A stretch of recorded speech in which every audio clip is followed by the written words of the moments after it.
സ്വപ്നങ്ങളിൽ പാഠങ്ങൾ പഠിക്കാനുണ്ട് എന്ന് മഹാന്മാർ പറയും. ഞാനൊരു സ്വപ്നം കണ്ടു എന്ന് ഈ മരണപ്പെട്ട കുഞ്ഞിന്റെ ഉപ്പ ഇബ്രാഹിമുൽ ഹർബി റഹ്മത്തുള്ളാഹി അലൈഹി കണ്ട സ്വപ്നം എന്താണ്? ഒരുപാട് മക്കള് ഖിയാമത്ത് നാൾ നടക്കുകയാണ്. കഅന്നൽ ഖിയാമത ഖാമത്, അന്ത്യനാൾ സംഭവിച്ചിരിക്കുകയാണ്. ഒരുപാട് കുഞ്ഞുങ്ങള് ബിഐദീഹിം ഖിലാലുൻ ഫീഹാ മാ, വെള്ളം നിറച്ചുകൊണ്ട് ഖിയാമത്തിന്റെ എരിപരി കൊള്ളുന്ന ചൂടിൽ ആളുകൾക്ക് ദാഹിക്കുന്നവർക്ക് വെള്ളം കൊടുക്കാൻ ഒരുപാട് മക്കള് ഓടി നടക്കുന്നത് ഞാൻ കണ്ടു.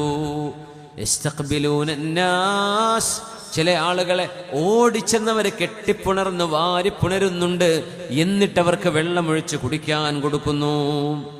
ആ ദിവസം അതിശക്തമായ ചൂടുള്ളതായിട്ട് എനിക്ക് തോന്നി. അപ്പൊ ഞാൻ ചോദിച്ചു മക്കളോട്, ഇസ്കിനി മിൻ ഹാദൽ മാ, കുഞ്ഞെ എനിക്ക് ഒരിച്ചിരി വെള്ളം തരൂ. ഫനളറ ഇലയ്യ, എന്നോട് നോക്കിയിട്ട് പറഞ്ഞു, ലസ്ത അബീ, നിങ്ങൾ എൻ്റെ ഉപ്പയല്ലല്ലോ, നിങ്ങൾ എൻ്റെ ഉപ്പയല്ല, നിങ്ങൾ എൻ്റെ പിതാവല്ലല്ലോ എന്ന് എന്നോട് പറഞ്ഞു. അപ്പൊ ഞാൻ ചോദിച്ചു, മൻ അൻതും, മക്കളെ നിങ്ങളൊക്കെ ആരാണ്? നഹ്നു സുബിയത്തുല്ലദീന മിത്നാ, ഞങ്ങൾ കുഞ്ഞുനാളിൽ മരണപ്പെട്ടു പോയ മക്കളാണ്. വഹ്തസബനാ ആബാഉനാ, ഞങ്ങളുടെ ഉപ്പമാർ അതിൽ ക്ഷമിക്കുകയും ഞങ്ങളുടെ ഉപ്പമാർ അള്ളാഹു കൂലി തരുമെന്ന് പ്രതീക്ഷിച്ച് ഞങ്ങളുടെ മരണത്തിൽ അള്ളാഹുവിന് വേണ്ടി ക്ഷമിക്കുകയും ചെയ്തവരാണ്. നന്തളിറുഹും ലിനസ്ഖിയഹും, ആ ഉപ്പയെയും ഉമ്മയെയുമാണ് ഞങ്ങൾ കാത്തിരിക്കുന്നത് അവർക്ക് വെള്ളം കൊടുക്കാൻ. ഫനസ്ഖീഹിമുൽ മാ, ഈ വെള്ളം ഞങ്ങൾ ഞങ്ങളുടെ മാതാപിതാക്കളെയാണ് കുടിപ്പിക്കുന്നത് എന്നെന്നോട് ആ മക്കൾ പറഞ്ഞു. ഫലിദാലിക ഇസ്തഹൈതു മൗത, അവിടെ മുതലാണ് മുഹമ്മദ് ബിൻ ഖലഫെ, എൻ്റെ മകൻ മരിക്കുകയാണെങ്കിൽ എനിക്കും നാളെ മഹ്ശറയുടെ ചൂടിൽ എനിക്കല്ലാഹു വെള്ളം തരുമല്ലോ എന്ന് ഞാൻ കൊതിച്ചുപോയി എന്ന് മഹാനവറുകൾ മറുപടി പറഞ്ഞിട്ട് പറഞ്ഞു, അൽഹംദുലില്ലാഹ് ഇന്നാ ലില്ലാഹി വ ഇന്നാ ഇലൈഹി റാജിഊൻ. പ്രസവം നടന്ന് മരണപ്പെട്ടിട്ടുണ്ടെങ്കിൽ, മക്കൾ മരിച്ചിട്ടുണ്ടെങ്കിൽ ഉമ്മമാരെ നിങ്ങൾ വിഷമിക്കരുത്. ഉപ്പമാരെ, നിങ്ങൾക്ക് കൊച്ചുമക്കള് പ്രായപൂർത്തി എത്തുന്നതിന് മുമ്പ് മരണപ്പെട്ടു പോയിട്ടുണ്ടെങ്കിൽ നിങ്ങൾ വിഷമിക്കേണ്ട. സ്വഹീഹുൽ ബുഖാരിയിൽ ഇമാം ബുഖാരി തങ്ങൾ റിപ്പോർട്ട് ചെയ്ത ഹദീസ് അൻ അബീ ഹുറൈറ റളിയല്ലാഹു അൻഹു. ബുഖാരി ഇമാമിനെ പറയുമ്പോൾ സമർക്കന്ത് ഓർമ്മ വരണം. ഇമാം ബുഖാരി തങ്ങളുടെ മഖാമുള്ളത് സമർക്കന്തിലാണ്.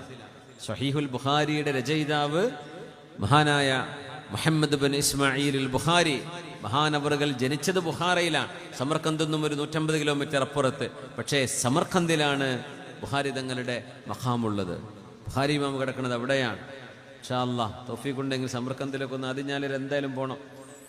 ഒന്ന് ഇൽമിൻ്റെ നാടാണ്. നമ്മുടെ നാട്ടിലേക്ക് എളിവും വെളിച്ചവും കൊണ്ടുവന്നൊരു മഹാന്റെ നാടാണ്. ഒരുപാട് മഹത്തുക്കൾ, ഇസ്ലാമിൻ്റെ വലിയ ചരിത്രങ്ങൾ കിടക്കുന്ന നാടാണ് സമർക്കന്ത്. ടാഷ്കന്റ് എന്ന് കുറച്ച് ഉസ്ബെക്കിസ്ഥാനിലാണ്. പഴയകാല റഷ്യ എന്ന് പറയും, ഇപ്പോൾ ഉസ്ബെക്കിസ്ഥാനിലാണ്. ഇമാം ബുഖാരി റഹ്മത്തുള്ളാഹി അലൈഹി അൻ അബീ ഹുറൈറ റളിയല്ലാഹു അൻഹു ഖാൽ യഖൂലുല്ലാഹു അസ്സ വജല്ല, അല്ലാഹു റബ്ബുൽ ഇസ്സത്ത് പറയുന്നു, മാലി അബ്ദിൽ മുഅ്മിനി ഇൻദി ജസാഉൻ ഇദാ ഖബദതു സഫിയഹു മിൻ അഹ്ലിദ് ദുനിയ ثم احتسبه إلا الجنة. മക്കൾ മരിച്ചു എന്ന് മാത്രമല്ല, നമുക്ക് വളരെ വേണ്ടപ്പെട്ടവർ, പ്രത്യേകിച്ച് മക്കളോട് പിതാവിൻ്റെ ഖൽബിന്റെ ബന്ധം വളരെ കൂടുതലായിരിക്കും. അതുകൊണ്ടാണ് അങ്ങനെ പറഞ്ഞത്. മാലി അബ്ദിൽ മുഅ്മിനി ഇൻദി ജസാ, മുഅ്മിനായ മനുഷ്യന് ഞാൻ കൊടുക്കുന്ന പ്രതിഫലം സ്വർഗമാണ്. എപ്പോൾ? ഇദാ ഖബൽതു സഫിയഹു മിൻ അഹ്ലിദ് ദുനിയ, ഈ ലോകത്തവർക്ക് ഏറ്റവും വേണ്ടപ്പെട്ട ഒരാളുടെ റൂഹ് ഞാൻ പിടിച്ചാൽ. ചിലർക്ക് വേണ്ടപ്പെട്ടത് ഉമ്മയായിരിക്കും. ഉമ്മയെ പോയി കെട്ടിപ്പിടിച്ച് കിടക്കുക, ഉമ്മയുടെ കൂടെ തന്നെ തമാശ പറഞ്ഞു, ഉമ്മക്ക് കൈകാലുകൾ മസാജ് ചെയ്ത് കൊടുത്തും ഉമ്മയെ ശുശ്രൂഷിച്ചും ഉമ്മയാണ് ജീവൻ, ഉമ്മയാണ് ജീവിതം, അല്ലെങ്കിൽ ഉപ്പയാണ് ജീവിതം. അങ്ങനെ കഴിയുന്ന ആളുകളുണ്ട്. ചിലക്കതായിരിക്കും, ചിലക്കവന്റെ ഭാര്യയായിരിക്കും, ചിലപ്പോൾ മക്കളായിരിക്കും വലുത്. നിങ്ങൾക്ക് പ്രിയപ്പെട്ടവരാരോ, ആ പ്രിയപ്പെട്ടവര് മരിക്കുകയാണെങ്കിൽ അതതിന് ഡിമാൻഡാണ്. ആ മരണത്തിൽ നിങ്ങൾ അള്ളാഹു പ്രതിഫലം നൽകുമെന്ന പ്രതീക്ഷയോടുകൂടെ ക്ഷമിക്കുകയും ചെയ്താൽ ഇല്ലൽ ജന്ന, അള്ളാഹു നൽകുന്ന പ്രതിഫലം സ്വർഗമാണ് എന്ന് റസൂലുള്ളാഹി സ്വല്ലല്ലാഹു അലൈഹി വസല്ലം. അതുകൊണ്ട് ഇദാ ബുലീത ഫതിഖ് ബില്ലാഹി വറുദ ബിഹി, ഇദാ ബുലീത ഫസിഖ് ബില്ലാഹി വർള ബിഹി ഇന്നല്ലദീ യക്ഷിഫുൽ ബൽവാ ഹുവല്ലാഹു അല്ലാഹു യുഹ്ദിഥു ബഅദൽ കർബി മൈസറതൻ ലാ തജ്സഅന്ന ഫഇന്നൽ കാശിഫല്ലാഹു. അതുകൊണ്ട് മനസ്സുകളെ പാകപ്പെടുത്തുക, മനസ്സുകളെ തയ്യാർ ചെയ്തു വെക്കുക. ഹൃദയം വലിയൊരു വിഷയമാണ്. ഹൃദയത്തിന് വരുന്ന തകരാറ്, നമ്മുടെ മനസ്സിൽ കയറി കൂടുന്ന സങ്കടം ശരീരത്തിന് രോഗങ്ങൾ വരുത്തി വെക്കുന്നതാണ് പുതിയ പഠനം. രോഗങ്ങളുടെ വലിയൊരു കാരണം മനസ്സിന്റെ ചിന്തകളാണെന്നാണ്. ഒരു ആബിദായ, ഒരു മുഅ്മിനായ മനുഷ്യനെ സംബന്ധിച്ചിടത്തോളം എന്തിന് പ്രയാസപ്പെടണം? ലോകത്തെ വലിയ പരീക്ഷണം എന്ന് പറയുന്നത് മരണമാണ്. മരണത്തോടുകൂടെ ഈ ലോകത്തിന്റെ ചിത്രം അവസാനിക്കുകയാണ്. അതുപോലും ഇങ്ങനെയാണ് കാണേണ്ടത് എന്ന് ശറഅ് പഠിപ്പിക്കുമ്പോൾ മുഅ്മിനീങ്ങൾക്ക് അതിലൊക്കെ പാഠമുണ്ട്. ഉമർ ഇബ്നു അബ്ദുൽ അസീസ് റഹ്മത്തുള്ളാഹി തആല അലൈഹി, ആരാണോ ചരിത്രത്തിൽ രണ്ടാം ഉമർ എന്നറിയപ്പെട്ടത്, ഉമർ ഇബ്നു അബ്ദുൽ അസീസ് റളിയല്ലാഹു അൻഹു മഹാനവറുകളുടെ മകനുണ്ട് അബ്ദുൽ മലിക് എന്ന് പറയുന്ന മോൻ. ആ മോൻ മരണപ്പെടാൻ കിടക്കുമ്പോൾ യാ ബുനയ്യ കൈഫ തജിദുക്, മോനെ എങ്ങനെയുണ്ട് മോനെ നിന്റെ അവസ്ഥ എന്ന് ചോദിച്ചു. അപ്പൊ മോൻ പറഞ്ഞു തജിദുനി യാ അബതാഹു ഫിൽ മൗത്ത്, ഉപ്പാ എനിക്ക് മരണം സംഭവിക്കുമെന്ന് എനിക്ക് തോന്നുന്നു, ഞാനിതിൽ മരിക്കുകയാണെന്ന് തോന്നുന്നു. വാപ്പയും മോനും തമ്മിൽ നടക്കുന്ന സംഭാഷണം നോക്കണേ. ആ നേരത്തെ നമ്മുടെ മനസ്സെന്തായിരിക്കും? ഒന്നും വേണ്ട, ക്യാൻസറാണ്, സ്റ്റേജ് 4 എന്ന് ഡോക്ടർമാരങ്ങ് പറയുന്നതോടുകൂടെ തീർന്നു ദുന്യാവ്. തീർന്നില്ലേ? പിന്നെ എണ്ണി തീർക്കുകയാണ്. എത്ര നാൾ, എത്ര ദിവസം? ഞാൻ നേരം വെളുക്കുമോ? അള്ളാഹു എല്ലാറ്റിനും ശിഫ നൽകാൻ കഴിയുന്നവനാണ്. ഒന്ന് കൈയുയർത്തി ദുആ ചെയ്യണേ, ഒന്ന് ആമീൻ പറയണേ.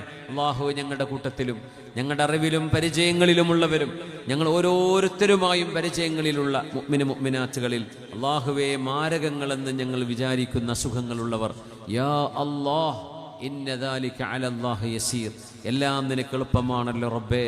അള്ളാഹുവേ നീ അത്ഭുതകരമായി ശിഫ കൊടുക്കണേ തമ്പുരാനെ. അള്ളാഹുവേ നിന്റെ കാവൽ ഞങ്ങൾ എല്ലാവർക്കും ഉണ്ടാകണേ പടച്ചവനെ. നീ കാവൽ നൽകണേ റബ്ബേ, ആഫിയത്ത് കൊണ്ട് അനുഗ്രഹിക്കണമേ തമ്പുരാനെ. കൈഫ തജിദുക്, വാപ്പയും മോനും. ആരായി വാപ്പെന്നറിയോ? 22 രാജ്യങ്ങളുടെ ഭരണാധികാരി. 22 രാജ്യങ്ങളുടെ ഭരണാധികാരി. തന്റെ മകന്റെ ആ ഒരു അസുഖത്തിൽ മകനെ രക്ഷപ്പെടുത്താൻ വാപ്പക്കൊണ്ടാവില്ല. ഫഇന്നൽ കാശിഫല്ലാഹു, ഇതിന്റെ നിയന്ത്രണം അള്ളാഹുവിന്റെ അടുത്ത് നിന്നാണ്. ഭൂമിയുടെ 22 രാജ്യങ്ങളുടെ ഭരണം ഇവരുടെ കയ്യിലാണ്. പക്ഷെ ഈ മകന്റെ റൂഹിന്റെ വിഷയം അള്ളാഹുവിന്റെ കയ്യിലാണ്. ഒന്നും ചെയ്യാൻ പറ്റൂല. യാ ബുനയ്യ, മോനെ കൈഫ തജിദുക, എങ്ങനെയുണ്ട് മോനെ എന്ന് ചോദിച്ചപ്പോ അബ്ദുൽ മലിക്കാണ് മകന്റെ പേര്. അബ്ദുൽ മലിക് എന്ന മകൻ, ഉപ്പാ തജിദുനി അബതാ, എന്റെ ഉപ്പാ ഫിൽ മൗത്ത്, മരണം സംഭവിക്കുമെന്ന് എനിക്ക് തോന്നുന്നു. ഉപ്പയുടെ വാക്ക്, യാ ബുനയ്യ മോനെ ലഅൻ തകൂന ഫീ മീസാനി അഹബ്ബു ഇലയ്യ മിൻ അൻ നകൂന ഫീ മീസാനിക്, മോനെ എന്റെ തുലാസിൽ നീ അനുഗ്രഹമായി വരുന്നതാണ് നിന്റെ തുലാസിൽ ഞാൻ അനുഗ്രഹമായി വരുന്നതിനേക്കാളും ഞാൻ ഇഷ്ടപ്പെടുന്നത്. മനസ്സിലായില്ല? മകനെ, നീ എനിക്ക് എന്റെ നന്മ തിന്മ തൂക്കുന്ന മീസാനിൽ ഖനമായി നീ വരുന്നതാണ്. നീ കാരണം എനിക്ക് അല്ലാഹു പ്രതിഫലം നൽകുന്നതാണ്. നിന്റെ മരണം ആദ്യം സംഭവിച്ച് ഞാൻ ക്ഷമിക്കുന്നതാണ്. നിന്റെ മുമ്പ് ഞാൻ മരണപ്പെട്ട് നീ ക്ഷമിക്കുന്നതിനേക്കാളും എനിക്കിഷ്ടം. ഉമർ ഇബ്നു അബ്ദുൽ അസീസ് റളിയല്ലാഹു അൻഹുവിന്റെ മക്കളും അവരും വലിയ ബുദ്ധിയുള്ള വാക്കുകളാ പറഞ്ഞിട്ടുള്ളത്, ഹിക്മത്തിന്റെ വാക്കുകൾ. മോൻ പറഞ്ഞു, യാ അബതി, ഉപ്പാ വല്ലാഹ്, അല്ലാഹുവിനെ തന്നെയാണ് സത്യം, ലഅൻ യകൂന മാ തുഹിബ്ബുഹു അഹബ്ബു ഇലയ്യ മിൻ അൻ നകൂന മാ ഉഹിബ്ബുഹു. ഉപ്പാ, ഞാൻ ആഗ്രഹിക്കുന്നത് സംഭവിക്കുന്നതിനേക്കാളും എനിക്കിഷ്ടം നിങ്ങൾ ആഗ്രഹിക്കുന്നത് സംഭവിക്കലാണ്. സുമ്മ മാത്, ഇത് പറയുന്നതോടുകൂടെ ലോകത്തോട് വിട പറഞ്ഞ മോനാണ് 18 വയസ്സിൽ താഴെ പ്രായമുണ്ടായിരുന്ന Abdul Malik bin Umar bin Abdul Aziz. Umar bin Abdul Aziz തങ്ങളുടെ അബ്ദുൽ മലിക് എന്ന പേരുള്ള മകൻ. യാ Allah, Umar bin Abdul Aziz റഹ്മത്തുള്ളാഹി തആല അലൈഹി മകനെ മറവ് ചെയ്യാണ്. ഖബറിന്റെ അടുത്ത് ഇങ്ങനെ നിന്നു. എല്ലാവരും ചുറ്റും നിൽക്കുന്നുണ്ട്. വല്ലാഹി ആ മോനോട് നേരിട്ട് സംസാരിച്ചു. തൽഖീന് പറയുമ്പോൾ അസുഖം വരുന്ന ആൾക്കാരുണ്ട്, ഒന്ന് കേൾക്കണം. മരണം എന്ന് പറയുന്നത് ഒരു ദാറിൽ നിന്ന്, ഒരു വീട്ടിൽ നിന്ന് അടുത്ത ഒരു വീട്ടിലേക്കുള്ള യാത്രയാണ്. ആ വീട് ഈ വീടിനേക്കാളും ടോട്ടലി ഡിഫറെന്റ് ആണ്. അവിടെ കേൾക്കുന്നുണ്ട് ചെരുപ്പിന്റെ വാറിന്റെ ശബ്ദം. മരിച്ചു കിടക്കുന്ന മയ്യത്ത്, അവരെ അവിടെ മറവ് ചെയ്ത് പോകുന്നവരുടെ സംസാരവും ചെരുപ്പിന്റെ വാറിന്റെ ശബ്ദവും മയ്യത്ത് കേൾക്കുന്നുണ്ട് എന്ന് റസൂലുള്ളാഹി സ്വല്ലല്ലാഹു അലൈഹി വസല്ലം